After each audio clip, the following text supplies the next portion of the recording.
Hello, everyone. On our last episode, we talked about our past and evolution that ended in us being students at Hope Creek Academy. Today, we will be interviewing other students and teachers at our school about their lives.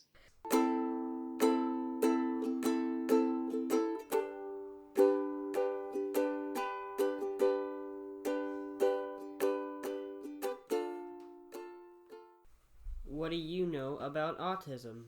Well, I don't know much. All that I know is it's different for every person. Like, I myself have autism, and it makes me hard for me to focus. Really chatty. So, one of my friends actually said I was basically a. She said that I was kind of a chatterbox, and What I know about autism is that it is as unique as the people who have autism. So it can't be put into a box. It comes in all shapes and sizes, and you really have to get to know somebody with autism. You can't pigeonhole them before you meet them. So it is unique, and it comes in all different shapes and sizes, and it affects people in different ways. Well, I know what it does. It changes people's emotions and sensitivities to certain things. And I also know how it's formed. And what happens is, when a child is really, really young, their brain goes through this huge amount of development, while the rest of the body remains the same. Or maybe it's a part of the brain, and that does a lot of the developing, and everything else remains the same. And anyways, so whichever parts remain the same are scratching their heads wait, what happened?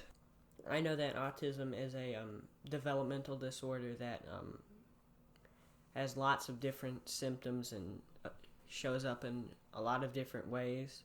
I know that it is a spectrum disorder that affects several different types of children and adults, and it can affect social interaction or rigidity or sort of keeping reactions to the size of the problem and things like that. well, I know there is some different kinds of autism.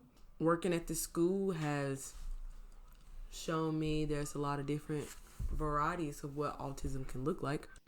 I mean, I think autism is something that really depends on the person.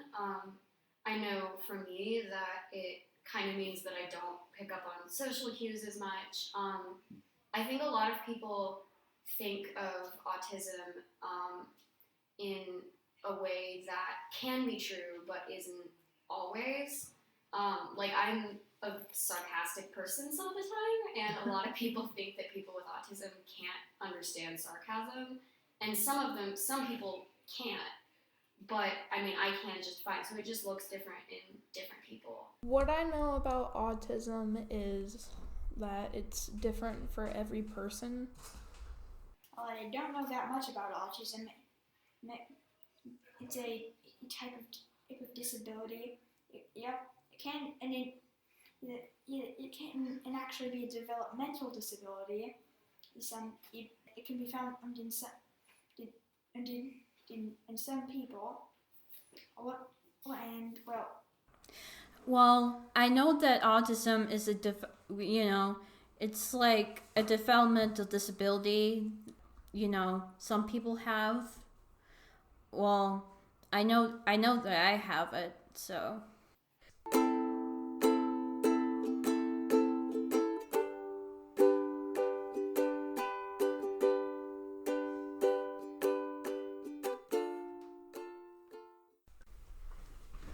What support and or resources have been most helpful?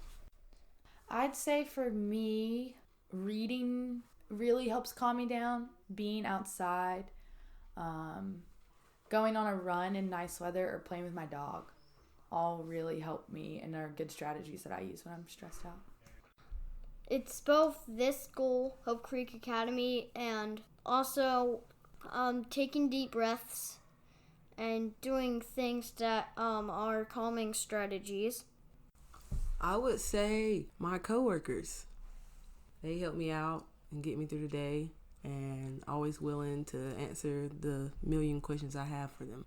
I think like my therapist, since I go to my therapist on Thursdays, and I just think, the growth mindset what I've been working in LA at my like during my high school schedule, that's been really helpful for me. Awesome. Growth mindset. The support and resources that I found have been most helpful are going to therapy and talking about like what I'm experiencing in school, and how I'm feeling about it, and also taking this thing called the serum. Well, actually, that's my own name for it. It's not actually called the serum. Anyways, it's like a prescription that you can pick up at any local pharmacy. I was wondering what this question was asking, but I thought to myself, the support and resources I have at work is what I thought about, and I said that my coworkers were my best resource. I've learned a lot from the people I work with, and I rely on them a lot for when I get stuck with a problem. I don't have to figure it out on my own. Well, first off, I've got to say animals. I'm getting a service dog soon. I'm really excited about that. But other than that, I think that being able to do things the way that I want to do them, not necessarily like in a bossy way, just like I tend to do things in a different order or think about them differently, and I think that it's good when people are able to provide an alternate way of doing something. What support and or resources have been most helpful for me? Probably just having time alone and having my dogs and my cats, because they're easy to talk to and they're just like laying on my bed when I go to sleep, and it's really creepy because I can't fit anywhere because my dog always sits on my blanket and she like fills up half the mattress, and then my other dog is like just weird because she snuggles up under my blanket and she doesn't like it when I move her, or she starts like moaning. I don't really know that much. I'm starting to do fuzzies and isn't bonus point. It's in dollars. There's this kind of help thing with me here at HCA. I'm even starting to do the fuzzy thing at my house. Oh, cool. That's awesome. Yeah. Right. I feel like a jar or fuzzies, and if I get a fuzzy every time I do something really good, at my house, and which could be an extra hour of electronics time, or it could be $1.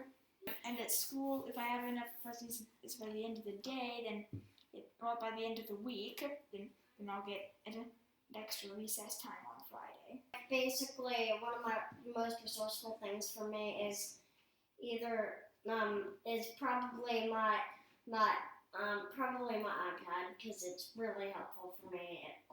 Well, what it does is it allows me to do like reflex math. It allows me to basically I'll learn a lot of things. Awesome.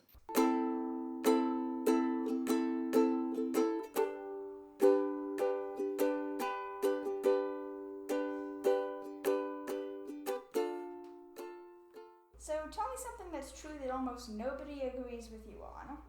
I thought about this one for a long time.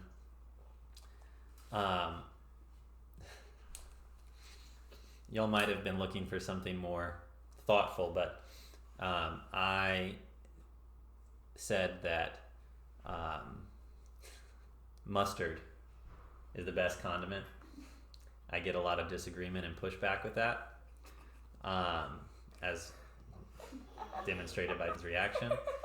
So people sometimes have a hard time agreeing with me on that, but I hold fast. To me, that sounds like, what is a common misconception? Well, it's that I think that a common misconception would be that people with autism are need lots of assistance. Well, they don't need tons and tons and tons of assistance. They just need some assistance. and eventually they'll need no assistance whatsoever. I really like stale popcorn.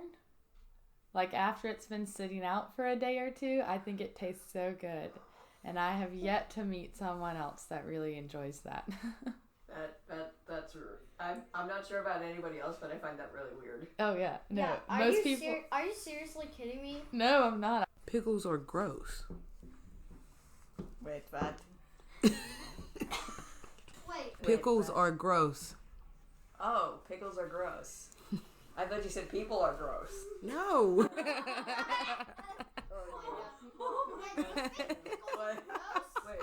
like pickles. 10 out of 10. That's how much I hate pickles. I don't like the texture. I just don't like the taste of it. It's just slimy. It just has a, I don't know. It creeps me out. What about cucumbers? I love cucumber.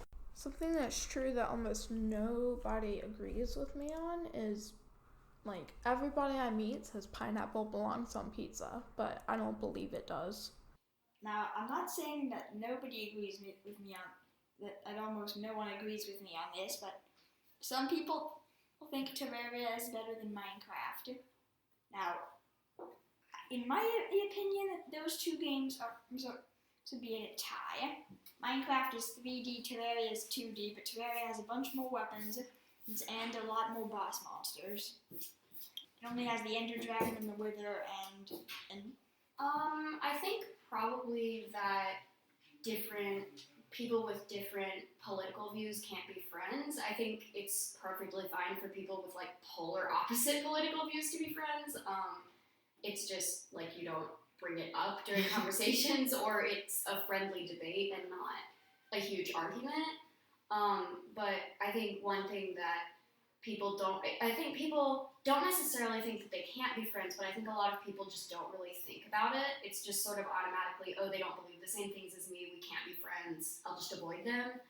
And I have a lot of friends who have like totally different political beliefs than me, and that's fine.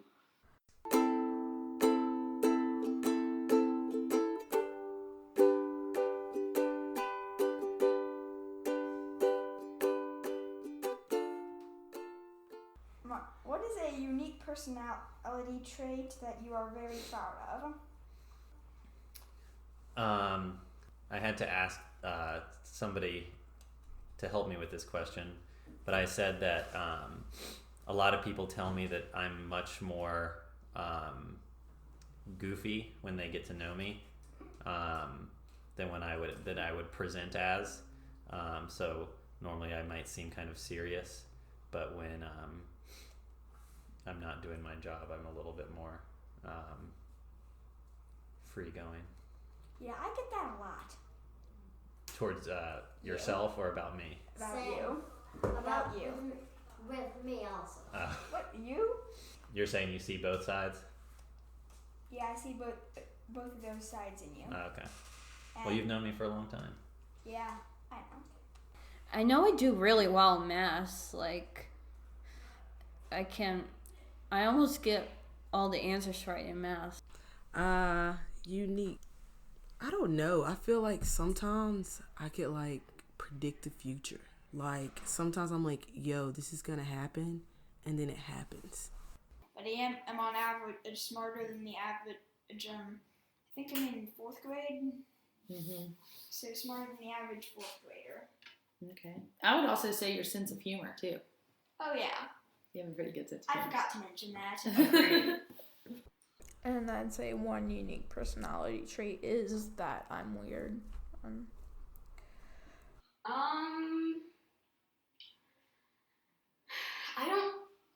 don't know, because I think a lot of people have personality traits. Like I think that most personality traits are unique to the person, but I think that one strength that I have is probably loyalty. Part of the reason I like dogs so much. But yeah, I think I have to say loyalty for that one.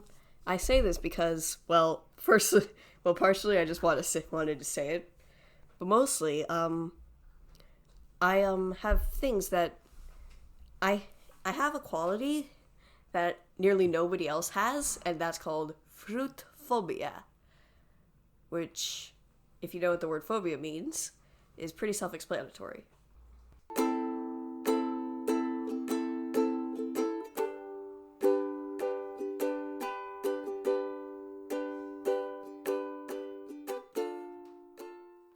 On a scale of 1 to 10, how weird are you? Oh, I'll give myself about a 8.5 with how weird I am. Well, on a scale of 1 to 10, I would say that I'm 20. Scale from 1 to 10, it's probably an 11. Good. That is the correct 100. I would probably say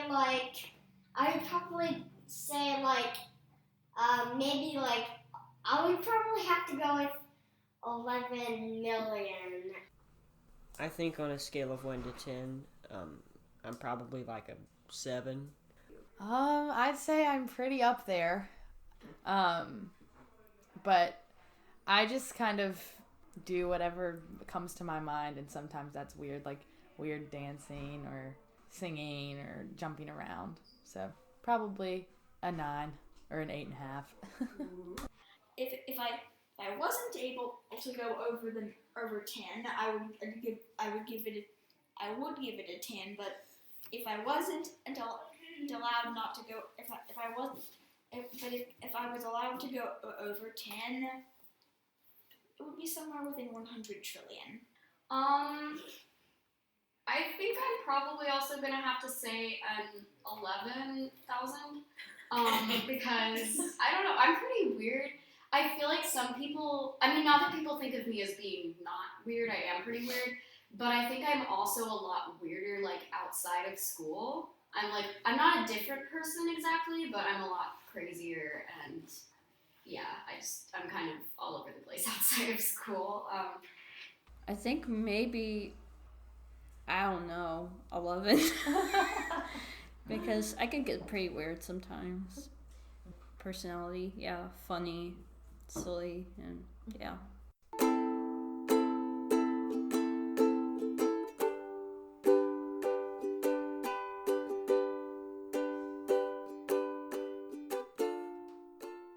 How do you respond if there's something happening that really gets on your nerves? I would say most of the time I'm able to sort of internalize it and take a deep breath and move on from that situation. But there are also times when something really gets on my nerves that I kind of get really quiet and sort of withdrawn, and I have a hard time hiding my facial expression. So if I'm irritated, a lot of times you can tell by the way that I'm looking and things like that. I thought about this one again for a long time, but probably for the most part, I just tried to ignore it. I don't know if I have a good way to engage without being rude, so I would probably just ignore something that was annoying me. Well, previously I used to I still do this today. I just say, stop it. But if it really, really gets on my nerves, I used to just curl up into a ball. Whereas nowadays, if it really, really gets on my nerves, I just try to ignore it. I have to take a moment. So, meaning I have to take space from the situation that's really working my nerves and take deep breaths and tell myself it's going to be okay. If something happens that really gets on my nerves, usually I either walk away or ask to leave the room or take deep breaths. How do I respond if there is something happening that really gets on your nerves? I just really don't care. I'm just I don't care. Either walk away or tell you to stop. Well, I think I'm mostly just I don't know, stay calm, try to, take control of myself, I think a little bit, so. Usually I try to ignore it, but if it's someone who's doing that, or if someone's doing the annoying, then if I can't ignore them any longer, I ask them to stop. I mean, it depends. If it's like a big political argument, I just run away from my problems. Like I just sprint away. Like actually run away. Yeah, like actually run away. If it's like my cats do this thing sometimes where they'll sit on top of the wood stove and like scratch the metal, and it makes this awful noise. And in that case, if I can't, like if I'm like on the phone or something and I can't pick them up, I just try to ignore it. But usually I end up being really grumpy afterwards, so I'll try and take them away from that so they don't do that.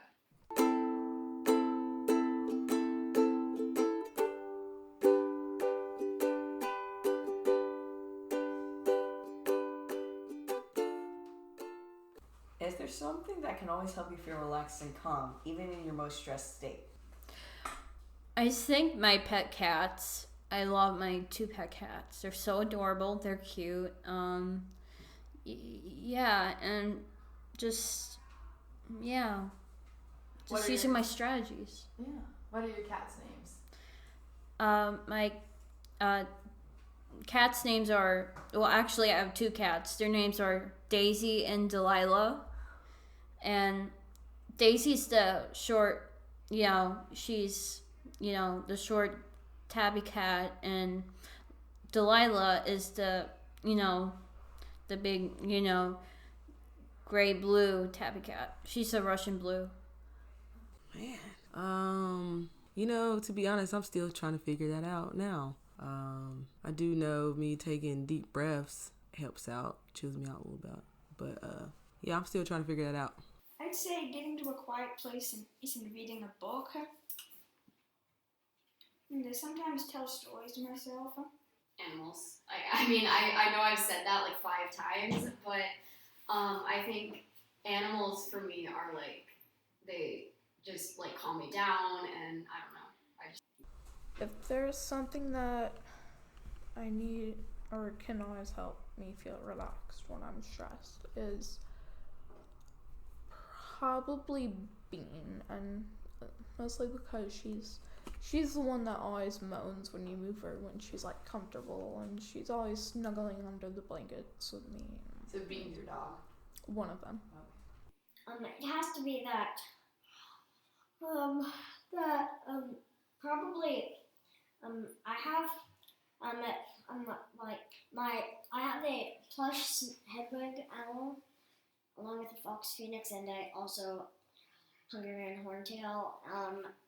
If I like petting my owl, which usually helps me, or just playing video games on my iPad. Well, if I'm at home, the thing that can calm me down the best is a hug, and some talking too. But at school, something that would calm me down is just exercising my hand or my legs. This one was an easy one for me, just being outside, like walking around. If I have gotten frustrated or am having a hard time not worrying about something, going on a walk or standing outside and just smelling and feeling it, and that is something that allows me to start to calm down. I can relate to that. Kind of like I said earlier, going on a run, reading, or really playing with my dog are probably 3 of the best ways to calm me down when I'm stressed. And taking a nap curled up on the couch with my dog is probably one of my favorite things. Aww. When I'm stressed out. Well, I take deep breaths. In one episode I told you how I calm down, like when I imagined Vin Diesel eating like an apple or a banana or something. And like also I didn't mention this, like while he's like cutting bananas with his fists. And then puts it in a blender. And then he just drinks a smoothie. But yeah. That's mostly it, and I also walk away and ignore things.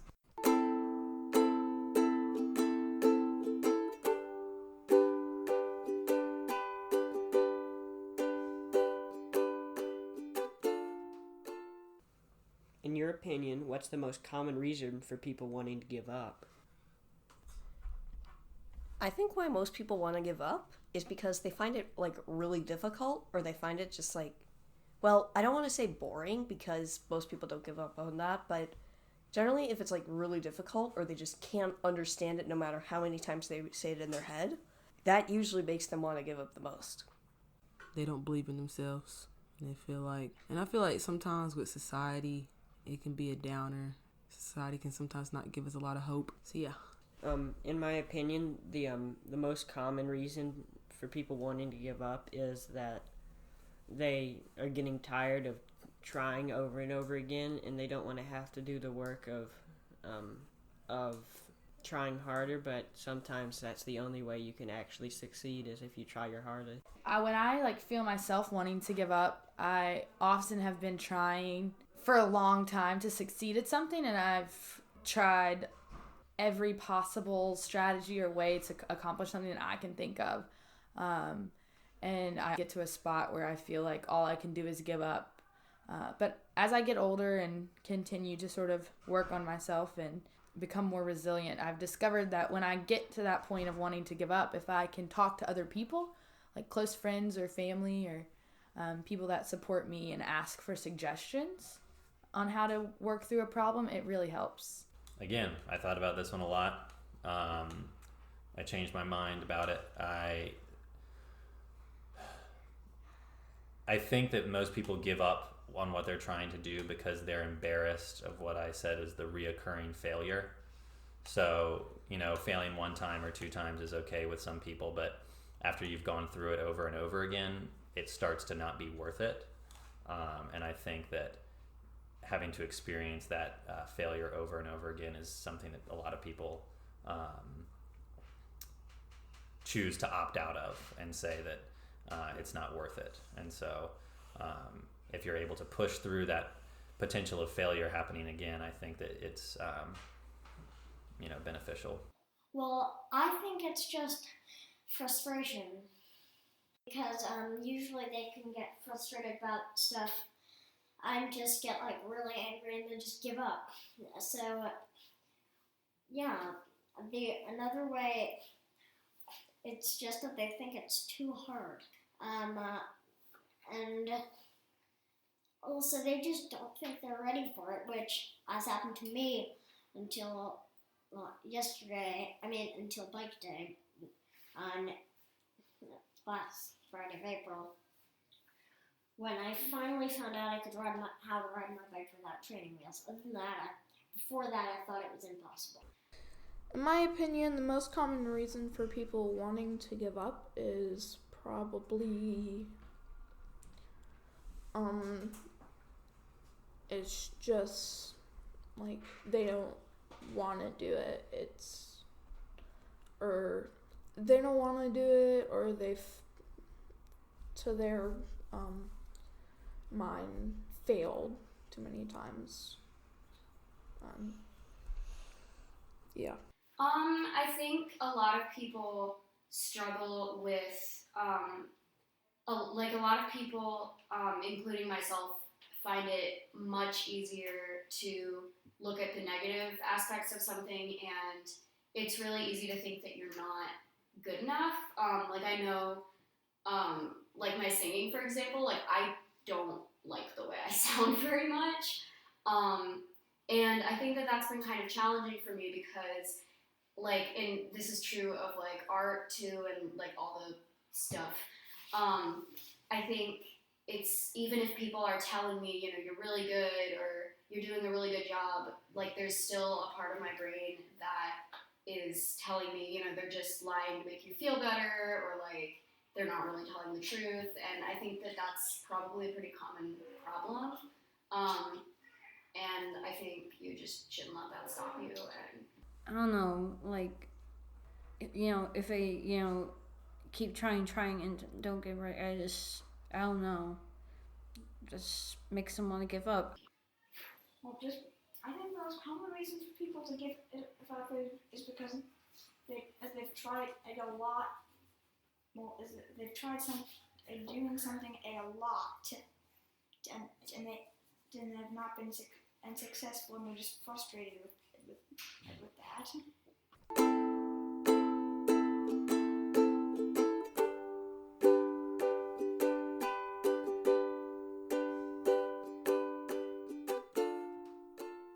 What's your go-to order at your favorite restaurant? Oh, when I go to Chili's, I always get the Triple Dipper. Come with the honey chipotle, chicken crispers, the Southwest egg rolls, and the Big Mouth burgers with extra ranch and a sweet tea. A Reuben is my go-to order. So, corned beef, sauerkraut, Thousand Island on rye bread. Very, very good. What restaurant? It's a place in Charlotte that I like to go to. Oh, personally my favorite is Jersey Mike's, the stickball special. I get a McChicken with like everything that you can get on it, which is just mayonnaise and lettuce, I think. But like that's one of my favorite foods because I love mayonnaise and I love lettuce. And I also like spicy chicken things. Would be the stickball special from Jersey Mike's. And this is because it's made out of ham, provolone, and salami, all of which are like really delicious. And plus it's a sandwich. My favorite restaurant or like go-to order at a restaurant, what I eat often is a turkey sandwich from Jimmy John's with a lot of hot peppers is probably one of my favorite things, and jalapeno chips. I don't really go out for dinner much, but to one of my favorite restaurants is the North Carolina Brewery. Mm-hmm. Yep. In Pittsburgh. Well, my favorite restaurant is the Heartwood Cafe at the Forest at Duke. My favorite order is, does it have to be dessert, could it? No, it can be, yeah. Well, I love either one, their brownies, which one time I snuck one, but my dad found out because of the crumbs. But except they're really good, and I also love their chocolate chip cookies. I actually have once gotten more than I was supposed to, and from my grandma to keep at her house, which I'm probably going to eat one when I get to her house today. Oh yeah, I can easily answer the question. That one, I think Chick-fil-A. Yes, and what do you get when you get it? I love their frosted lemonade or the frosted key lime. Do you know that they have that? What is frosted that? key lime. Well, it's basically kind of like the frosted lemonade, but it's like I don't know. It's like it has like it's kind of like lemonade, like with ice cream in it. You know what I mean? Yeah. What I'm saying it's kind of like a slushy sort of.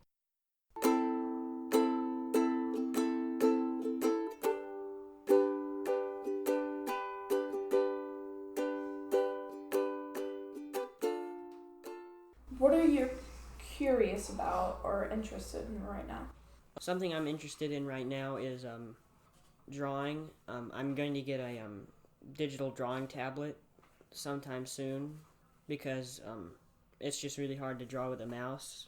And I also raise birds at home, parrots and stuff. Oh no, I've been looking a lot into the whole Flint, Michigan water crisis situation. Trying to figure out why it's been so long, why they haven't had clean water, and what can we do as America to help support Flint during this crisis. Well, I'm most interested in, even though this might be going on for a long time, I'm interested in just playing video games and understanding about what's going on in the movie called Bird Box. Right now, what am I curious about right now? I guess right now I took my second banjo lesson recently. And that's something that I've been wanting to do for a while, is learn how to play a string instrument, and I chose the banjo. And so that's been something that I've been kind of focused on. And also I've just been practicing playing the piano as well. Right now, it's just the time of the year. It usually just happens. But I just really like plants and gardening. So I've gotten some things from the hardware store and been planting them and trying to make sure that they don't die. has been my goal. Well, I'm currently getting interested in a game called Undertale, which is a kind of RPG, an RPG 2D side scroller dungeon crawler game. Those are the words that come to mind to describe it. What am I curious or interested about right now? I'm really, really, really curious right now about, like, I don't know. I'm interested in, like, TV shows and YouTube and stuff. Like, and I really want to know, like, what the struggles of being famous are and being rich. I'm interested in our like reading in books, like some playing video games, but one specific thing I'm interested in now is military equipment. Not what it does, but just how it was built. Well, I really like Minecraft, and also I really like like I mentioned earlier, I like pulling pranks on my dad in Minecraft. Oh gosh. Well, I mean, in terms of like stories and that kind of thing, I really like Undertale. If you've met me, you probably already know that. But I like to sing. I'm kind of judgmental of myself, but I do like to sing. And I've started trying out animation, which is really fun. It's really hard, but it's really fun. I mean, there's a lot of stuff. There's really not a hobby that I don't do.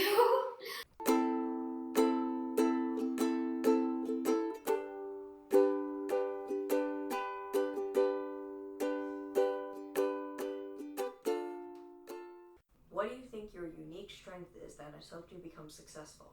I think my unique strength is that I don't get angry at someone and stay angry. I'm not one of those people who hold on to something that makes them upset and let that get in the way of everything they try to do. Well, my main strength is just that I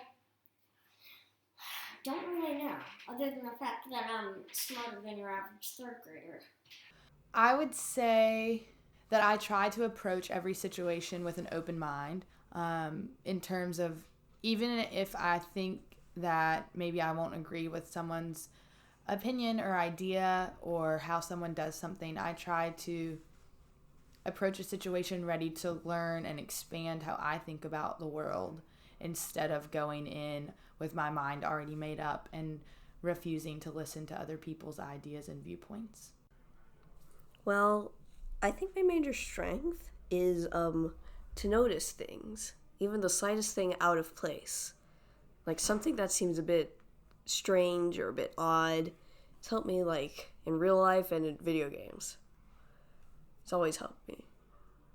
The simple fact that, I don't know, I'm usually completely honest with everything, like with my friends, with myself. I try to hold myself and my friends accountable. I think that my background has conditioned me to not be easily discouraged,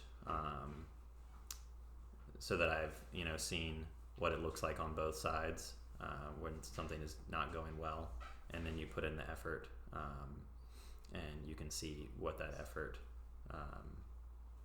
gets you. And I think that having things go not well for a long time, and then having things start to change because of your effort, I think is a unique experience that I use almost every day.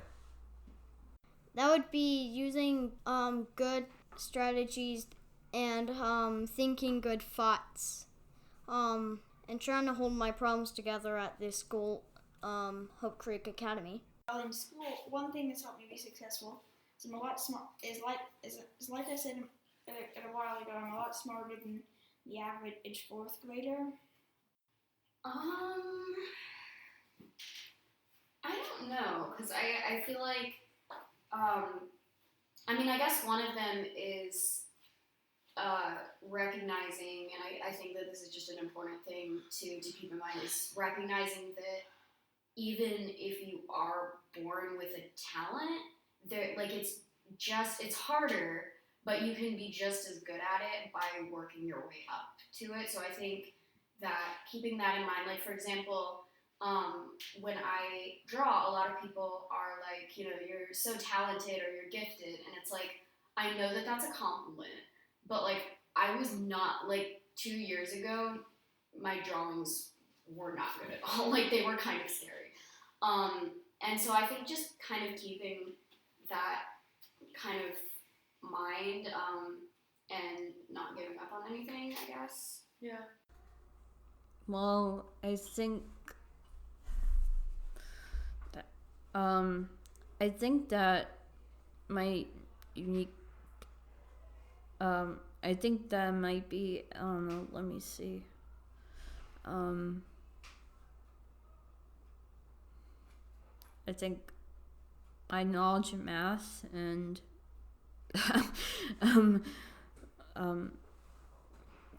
What about like my skill, one of my skills, drama club, you know, acting. And then, you know, I'm funny. I am really funny.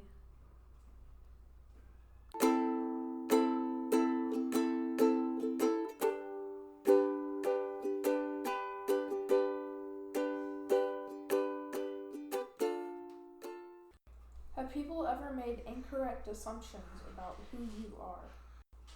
On my notes, I wrote just yes, and I wish I had a better example. I've tried to think, but I feel like people have thought that I've been entitled, or I think I've received a lot of people thinking that I was entitled, and that may or may not be accurate. I don't know, but that's something that I think people have assumed about me before. I would say yes. I've been told by now close friends a few times that when they first meet me, I seem kind of like closed off and I don't talk a lot. But I think that's mainly because I'm actually quite shy when I don't know people. And I open up as I get to know people, and sort of they will see the like true version of me. But when I first interact with people, I can be kind of quiet and shy, and I don't say very much. Yeah. Some people think I'm mean, and I'm actually really not. I'm actually a pretty calm person, I think. I think a lot of people, I mean, I think it's a normal thing for people to make incorrect assumptions, but I think, well, one that I get frequently is, like, people will assume that, like, because I like animals, I don't like people, which isn't, I mean, I kind of don't like people, but, like, I'm not a social person. Yeah. But I think that a lot of people assume that I don't want to be friends with them. And, like, I'm not an extrovert. I can pretend to be an extrovert, but it's not fun. And so I think that, on the other hand, if someone sees me, like, at somewhere where I have to pretend to be extroverted and, like, loud and stuff, I mean, I am loud, but only when I'm with friends and stuff. I think that then people will assume that I'm, like, really extroverted and want to talk to everybody, and then they'll start talking to me, and I'm just like, what do I do now? Yes. One time at my old school, one of my old schools, there's this like kid, and he thought I was on my mind. Not for an exact reason, but he just said it about me. I didn't really mind it. I think not, but I may have forgotten about any times that has happened.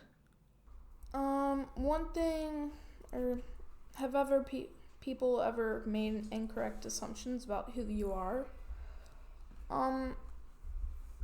Yes, when I was young and I had hair down to my shoulders, people would call me a guy and would walk up to me and like, are you a boy or a girl? And I was definitely a girl then because I had like hair down almost past my shoulders and really feminine features, but now I'm like, don't care anymore because that really used to trigger me.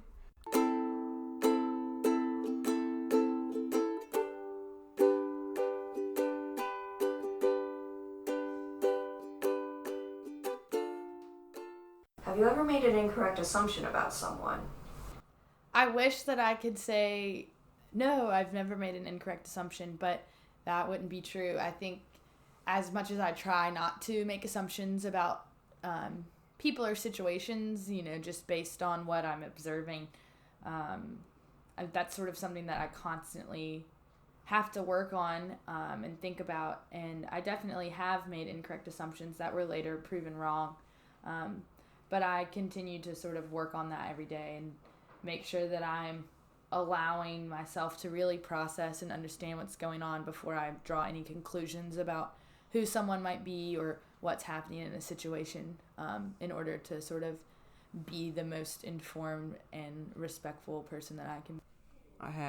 I guess like when you have like history like with some people that like have maybe hurt your feelings, I guess sometimes it's kind of hard to like trust other people. And if some people show like some of those same characteristics that last person was showing towards you, and you don't allow them, like give them time to like actually show them your true self, you can make a quick judgment on that person. Yes, and if someone has not done this, I would like to know how you have not done this. More than once, more than a lot of times. And that happens in every walk of life, at work. Part of my family, I've made incorrect assumptions about all of that. So it's not just specific to one place. I feel like that's something that I probably should be more aware of about myself, is making incorrect assumptions. I do that a lot with my parents. If I use, and I already lost my iPad for more than 2 weeks. Recently you did? Yes. Oh. Just yesterday. Oh, for doing something that you weren't supposed to? I just got really angry with them. Oh. Has anyone not? I mean, like, that's a natural thing to do. I mean, I'm pretty quick to try and stop myself if I notice that I'm starting to make an assumption about somebody, but if you don't ever make assumptions about people, then, like, I don't know what you are, but I don't think you're a human. I think you're, like, from Mars. So yeah, I would say, yeah, I've made false assumptions about somebody, but I think everybody does that, and it's just important to recognize that you do.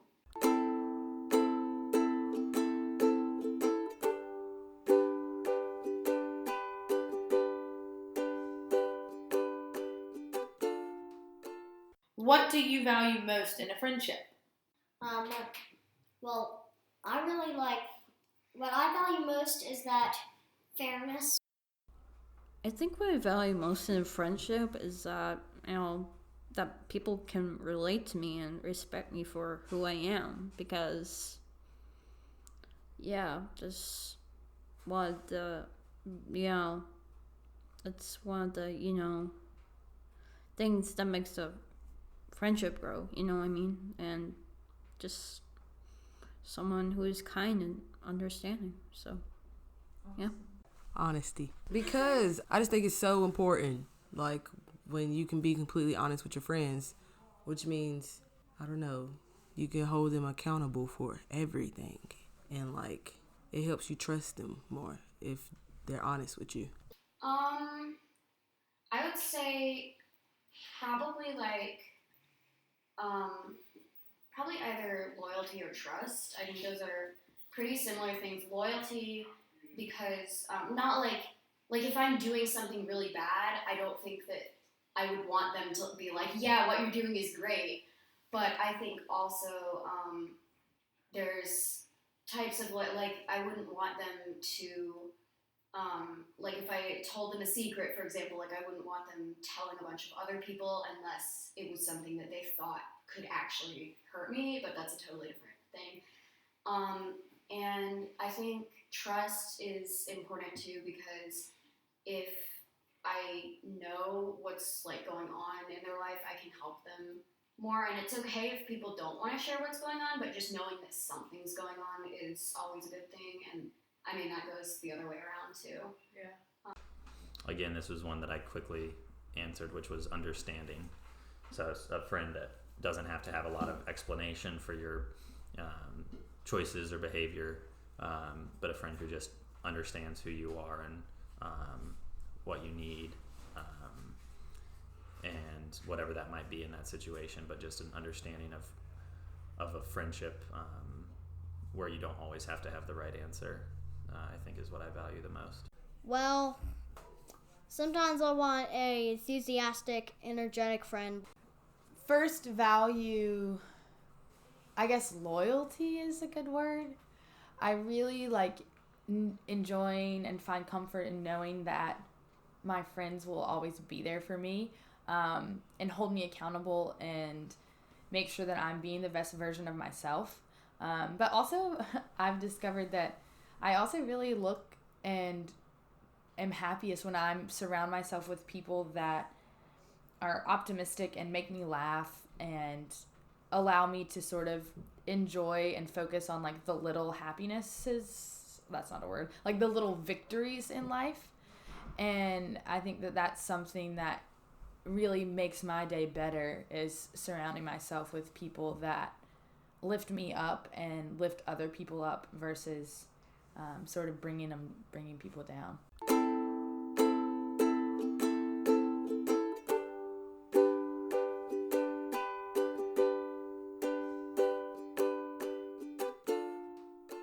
Thanks for listening to our story podcast. See you again next time. Like and